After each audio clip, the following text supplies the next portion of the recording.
Look at the camera shaking. That's because of our gusts going above 30 this afternoon. We're looking at warmer air coming up from the south. That'll really warm things up before the cold front moves in, giving us some showers. So taking a wider look at what it's doing to temperatures across the region, watching an upper level low that will bring in more shower and storm activity. That's where we have our best chance of seeing some gusty winds and even some small hail into our Monday. No, we do have areas like Brunswick. We've had a lot of changeover from rain to snow mixing towards the mid-coast. Waldoboro, Rockland, up Route 1, we are still looking at some pretty heavy rain showers. You can see it there into the yellow and orange. As we go through the timing of this will be ramping up as we go into the overnight hours. Continuing to dive a little deeper into that 8-day forecast day by day.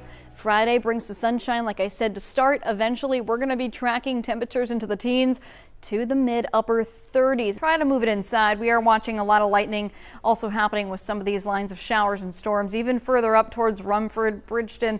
All seeing those, but we're not done with the shower activity yet. And overall, we should be looking at a fine line. Heaviest and highest amount should be closer to the coast. If this low continues to go right down south of us towards Massachusetts, we'll be in the sweet spot for the heaviest amount of snow threat. We've been dealing with a drought for quite a while, so you couple that in with that dry air mass, breezy conditions. We have some falling dry leaves and twigs, and it's going to become favorable for rapid. At Debbie, picking up the wind speed, 45 miles per hour, but something else that indicates that strengthening is the pressure drop. And eventually, it will get a little bit more of the environment that it needs to continue to grow, and that's not great because we are going to be looking at that Category 4 strength looking around Tuesday afternoon with 145 mile per hour wind speeds. Eventually gets pushed up the mountain slope, and all of that cool air cools and condenses, falls over the mountains, and falls as either heavy rain or heavy snow. The higher the scale, it's on a scale of 1 to 5, 1 being the lowest and 5 being the highest. Outside along the car,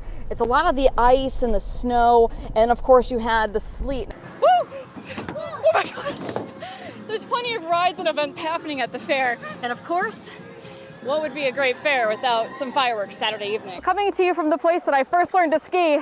Today I'm learning how to snowboard at Attitash Mountain, but as I learn, I'll tell you the conditions that you can find at trails across the region. Attitash Mountain Resort in Bartlett, New Hampshire is home to the Mount Washington Valley area. Crews are continuing to work to restore power. This is great, and they're going to be out. They're out in full force tonight and through your Thursday. Just got to wait for the winds to die down. Now, when you see incidents like this, you just kind of stop and look, and I think that's one of my concerns right now is that this scene is so intense when you first look at it. There's a sedan. I can't even make out the top of it or what brand, make, model of car it is. The roof is completely ripped off. In Sanford, right behind me, this huge tree has come down, taking with it, of course, the power lines. If you live along the river, you want to make sure that you're monitoring the levels. To do that, go to the National Weather Service of Gray's website, click on Rivers and Lakes. You'll be brought to an interactive map that'll show you all the rivers and what their levels are. And right now, you can actually hear the water still rushing.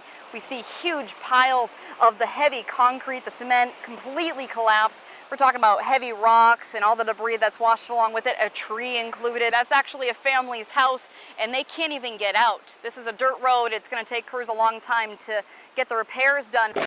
You want to make sure that you're not just getting the roof, but also the back, the sides, the mirrors, the front of the car so you can see.